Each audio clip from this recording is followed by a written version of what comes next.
इस प्रकार से वो महात्मा निदाघ जी अपने पिता ऋभु के समक्ष भाव प्रकट करते हैं। महोपनिषद सामवेदीय जो है उसके अनुसार तीसरे अध्याय में ये भी कहा है कि जैसे दूसरा धन के आकर्षण के बाद में एक आकर्षण विपरीत लिंगी पुरुष है तो उसका स्त्री के प्रति होता है।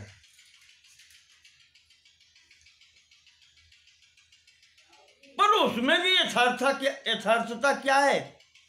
कोई यथार्थता नहीं है। वो शरीर भी हमारे शरीर की तरह ही है, उसमें भी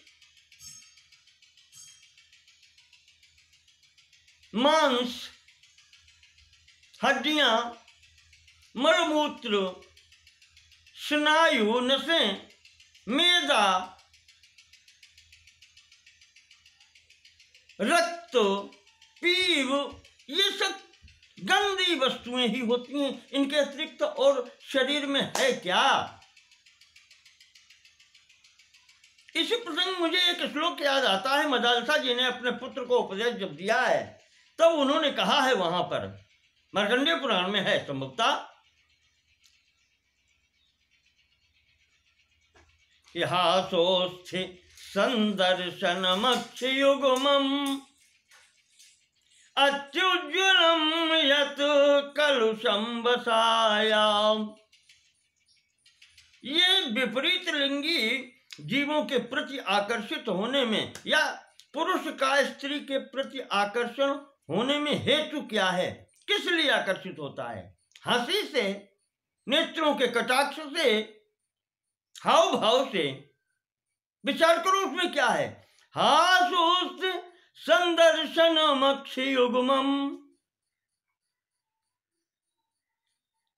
हासः अस्थि संदर्शनम। ये दांत क्या है? हड्डियां ही तो हैं। और हंसना, दांत दिखलाना क्या है? अस्थि संदर्शनम, हड्डी दिखलाना। और अक्षयुग्मम, आंखों में क्या है? हासोस्थि संदर्शनमस्थि अक्षयुग्मम अत्युज्ज्वलम यत् कलुषम वसाया। जो निर्मल नेत्र कहते हैं जिनको हम, क्या है उनमें? कलुषम वसाया, वसा भरी हुई है, जिसको फैट बोलते हैं, चर्बी जिसको कहते हैं।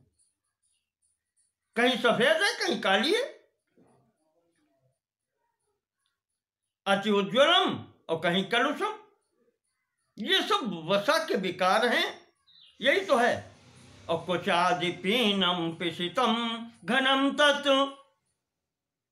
कुछ आदि जो हैं, स्तन आदि जो विशिष्ट अंग हैं, उनमें क्या है? पीनम पिशितम, पिशितम मांसम, मांस की ग्रंथियां ही तो हैं। और क्या है इसमें भरा हुआ? रक्त, मांस, अस्थि। इनके अतिरिक्त शरीर में कहते हैं कि है क्या? स्थानमृते किम नरकम न योषित। इस योषित शरीर में, स्त्री शरीर में नरक ही तो है, और क्या है?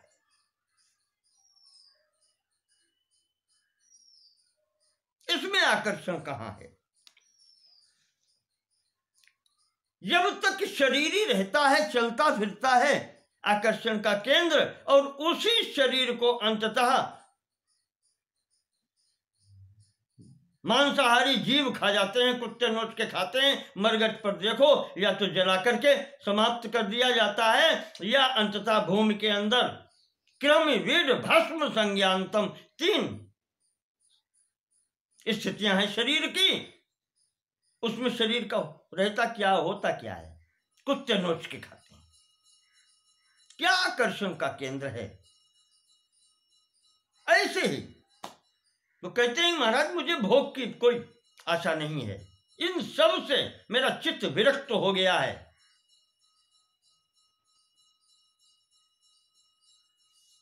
क्या करें?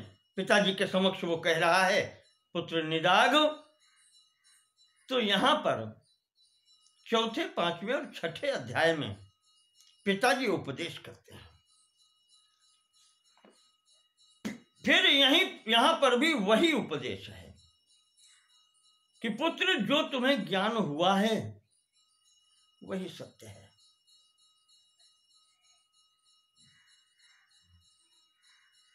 तुम्हारा चित्त इस सृष्टि से, जगत से विरक्त होकर के जहां केंद्रित हो रहा है वहीं केंद्रित करने का प्रयास करो।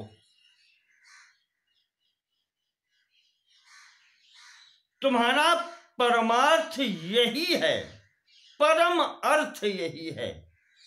ये शरीर रूपी निमंत्रण पत्र परमात्मा की ओर से इसीलिए मिला है कि इसके साथ में तुम उसकी ओर, परमात्मा सत्ता की ओर ही बढ़ो, पहुंचो। तुम्हारा गंतव्य, प्राप्तव्य, लक्ष्य यही है, इसके अतिरिक्त और कुछ नहीं है।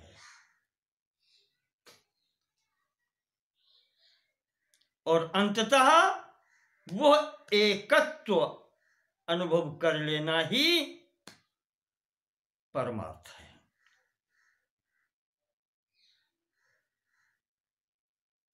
जब वो स्थिति हो जाती है तो कर्तृत्व, अकर्तृत्व, ये सब बातें समाप्त हो जाती हैं। करना न करना, आना जाना, और साधक शांत हो जाता है। बहुत अच्छा उपदेश है पिता महर्षि ऋभु के द्वारा अपने पुत्र निदाघ को। इसी का सहारा लेकर के, या यूं कहें सहारा क्या, ये ज्ञान ही है, कोई करे।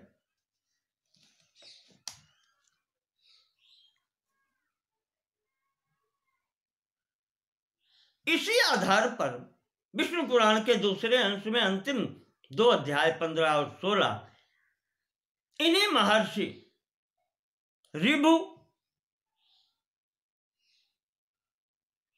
और निदाघ का संवाद वर्णित है। उन्हीं की थोड़ी सी झलकी यहां पर भी है। सिद्ध करना एकत्व है, परमार्थ सत्ता एक है। अद्वैत सिद्धांत की पुष्टि के लिए महाराज जड़ भरत जी यही आख्यान रघुगण को सुनाते हैं।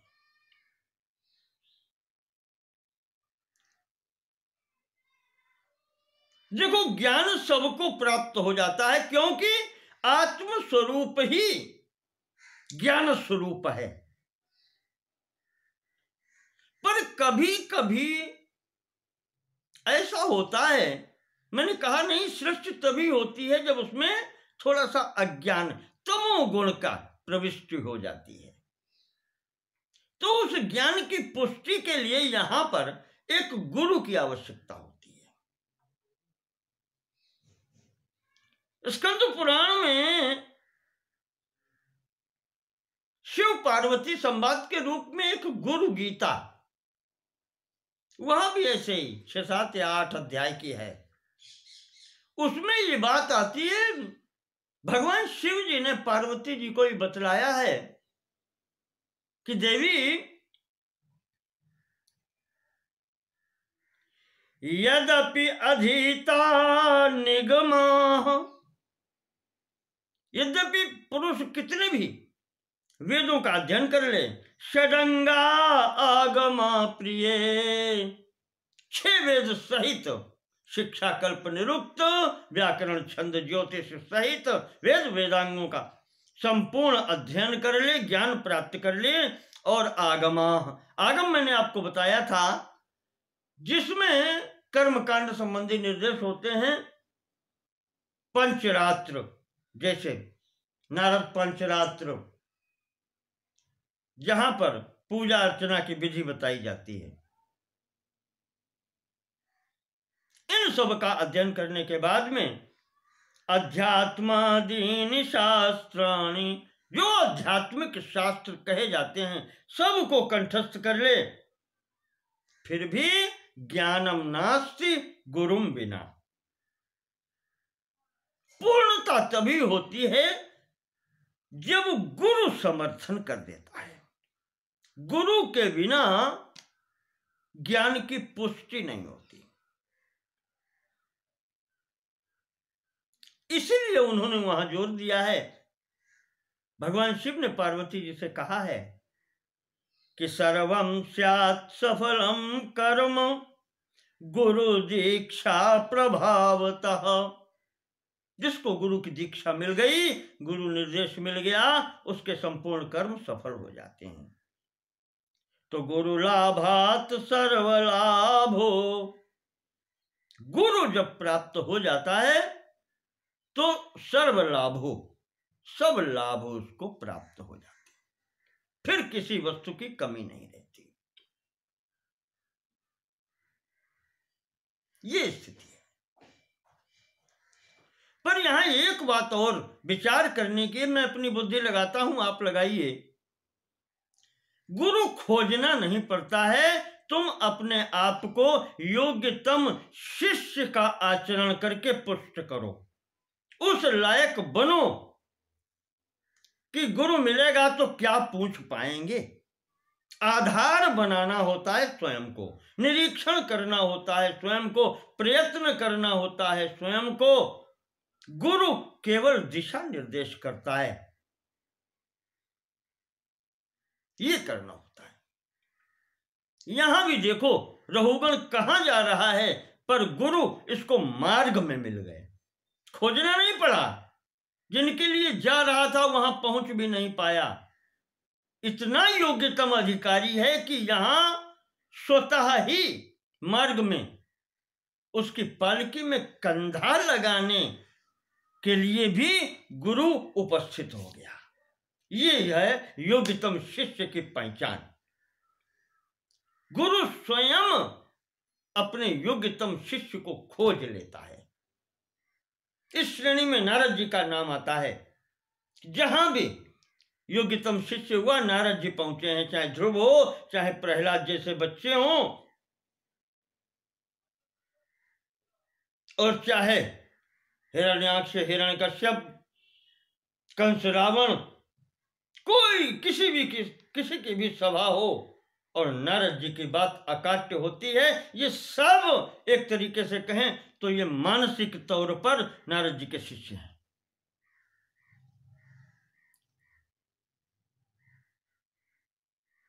तो यहां भी इन दोनों अध्यायों में ऋभु और निदाघ का संवाद बतलाया गया है। यहां पर अंतर मात्र इतना है कि उपनिषद में ऋभु के पुत्र निदाघ हैं, और यहां भरत जी ने कहा है महर्षि ऋभु के शिष्य हैं निदाघ। उसका विवरण देते हुए जड़ भरत जी कह रहे हैं, जब देखते हैं कि रहुगण एकांत भाव से बात सुन रहा है, श्रोता इदैक प्रवण शृणोति, जब श्रोता एकाग्र चित्त से श्रवण करता है तो गुरु को फिर कुछ छिपा के नहीं रखता, हृदय खोल के रख देता है। आरत अधिकारी जहां पावहीं, गूढ़ो तत्व न साधु दुरावहीं। आज गूढ़ बात प्रारंभ होती है। भरत जी कहते हैं कि राजन, प्राचीन काल में एक महात्मा हुए हैं, ऋषि हुए, महर्षि ऋभु। उनके एक शिष्य थे निदाघ।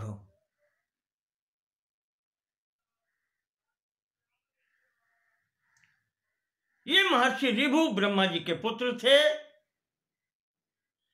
और यहां जो कहा गया है वो ये कहा गया है कि तस्य शिष्यो निदागो भूत पुलस्त्य तनयः पुरा। महर्षि पुलस्त्य के एक पुत्र थे जिनका नाम था निदाग। ये महर्षि ऋभु के शिष्य थे। प्रादादशेष विज्ञानम सतस्मयी परयामुदा। महर्षि ऋभु ने इनको संपूर्ण ज्ञान का उपदेश दिया था।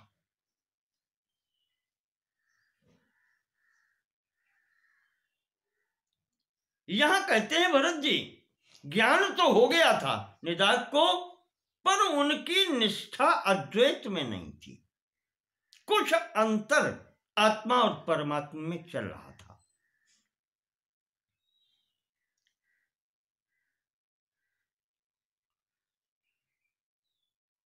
ये महात्मा निदाग एक नगर में रहते थे जिस नगर का नाम था वीरनगर।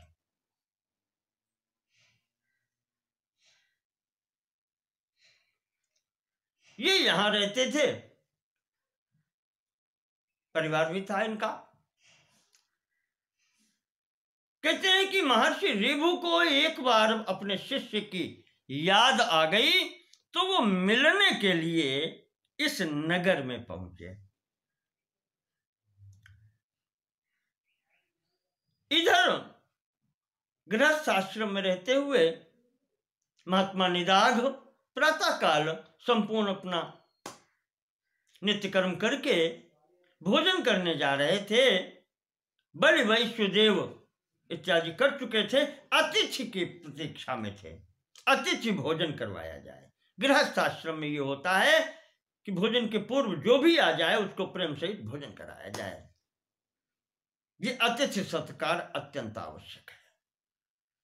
कहते हैं अतिथि के रूप में भगवान ही आते हैं, या जो भी आ जाए। कहते हैं कि अगर उसका सत्कार न हुआ, अतिथिर यस्य भग्नाशो द्वारतः प्रति निवर्तते। जिस दरवाजे से अतिथि बिना सम्मान के चला जाता है, सतस्मै दुष्कृतम दत्वा पुण्यमादाय गच्छति, वो उस गृहस्थ के संपूर्ण पुण्यों को लेकर के चला जाता है, अपने दुष्कर्म पाप दे जाता है उस गृहस्थ को। इस पाप से निवृत्ति के लिए आवश्यक है कि अतिथि का स्वागत सत्कार किया जाए। अतिथि के लिए निश्चित है वो अपरिचित होना चाहिए। परिचित है उसका तो आप आदर सत्कार करेंगे ही। अपरिचित और उसका परिचय भी नहीं पूछा जाता, किसी भी अवस्था में हो, फटे पुराने कपड़े पहने हो, किसी भी स्थिति में हो, मैला कुचैला किसी भी स्थिति में हो, उसको भोजन कराना, उसका स्वागत करना, ये कर्तव्य है गृहस्थ का। अतिथि विष्णु स्वरूप होता है, परमात्मा स्वरूप होता है। तो महात्मा निदाग यहां पर अतिथि की प्रतीक्षा में थे। उसी समय महर्षि ऋभु वहां आए। जैसे ही ये दिखाई पड़े, निदाग ने पैर धोए, विधिवत इनका स्वागत सत्कार किया, आसन पर बिठाया। कहते हैं भगवान भोजन कर लीजिए।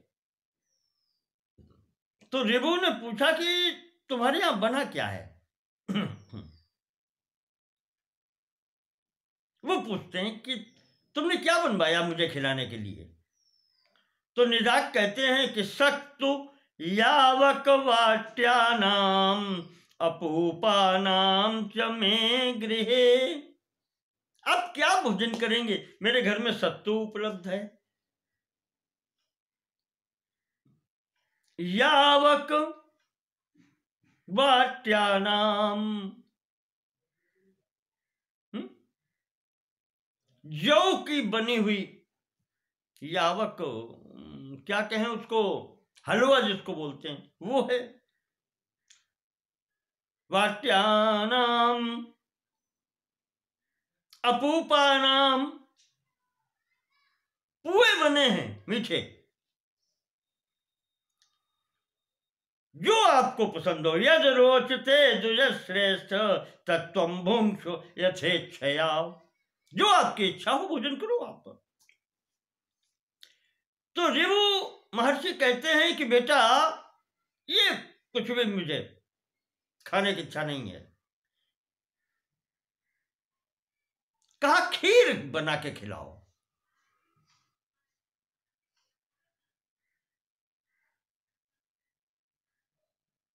द्रवसु फाणित वंति च संयाव पायसादीनी, संयाव हलवा बनवाओ, पायस खीर बनवाओ, द्रवसु फाणित वंत, क्या कहें उसको हम, दही इत्यादि मीठी। तो ये जब महर्षि ऋभु ने अपनी इच्छा बतलाई तो वो अंदर जाता है निदाघ और पत्नी से कहता है कि महाराज जी ने जो आज्ञा दी है वो सब बनाओ, आज भोजन कराना है इनको। तो पत्नी ने भोजन बनाया और भरत जी कह रहे हैं कि रघुगण, महात्मा निदाघ ने महर्षि ऋभु को ये सब भोजन कराया। भोजन करके स्वस्थ वृत्ति में होकर के जब बैठे तो अब महात्मा निदाघ पूछते हैं कि प्रभु संतुष्टि हुई? अपिते परमा तृप्ति, परम तृप्ति हो गई, अब कोई इच्छा तो नहीं रही। उत्पन्ना तुष्टिरेव च, संतोष हो गया, तुष्टि हो गई। तो महर्षि ऋभु कहते हैं कि निदाघ, कैसी तुष्टि और कैसी भूख।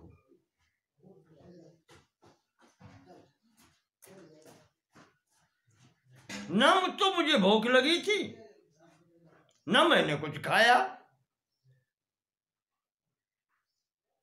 और जब कुछ खाया नहीं, कुछ भूख नहीं, तो तुष्टि कैसी, संतुष्टि कैसी। क्षुद्र यस्य तस्य भुक्तेन्ने, जिसको भूख लगी थी उसने खाया होगा। तृप्तिर ब्राह्मण जायते, और उसे ही तृप्ति हुई होगी। मुझसे क्या लेना देना। न मैं क्षुन्ना भवत तृप्ति, निदाघ न तो मुझे भूख लगती है ना मुझे तृप्ति होती है, मैं तो जैसा तब था वैसे ही अभी हूं। कस्मान माम परिपृच्छसि, ये व्यर्थ के प्रश्न मुझसे क्यों कर रहे हो? कोई औचित्य नहीं इन प्रश्नों का है।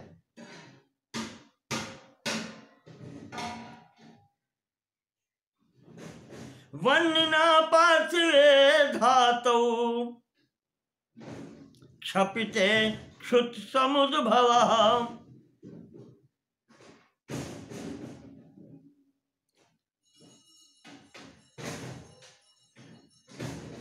अग्नि शरीर में जो जलती है वो जब धातुओं को समाप्त कर देती है तो वो अन्य वस्तुएं इसमें डालने के लिए मांगने लगती है। जैसे ईंधन मांगती है आग, वैसे ही इसमें ठोस वस्तुएं, तरल वस्तुएं डाल दी जाती हैं उस अग्नि की शांति के लिए। ऐसे ही प्यास का है, जब अग्नि तेज होती है तो उसको बुझाने के लिए जल इत्यादि डाल दिया जाता है। तो इस प्रकार देखें निदाघ कि क्षुत्रस्ने देह धर्माख्ये, ये तो शरीर के धर्म हैं, भूख प्यास, न ममई ते यतो द्विज। ये मेरे को नहीं है। भूख प्यास हो गई, शरीर को होगी, जरूरत हो गई, उसको पड़ गया, होगी, तृप्ति हो गई होगी, जो भूखा था उसको तृप्ति हुई होगी। इससे मेरा कुछ भी लेना देना नहीं है।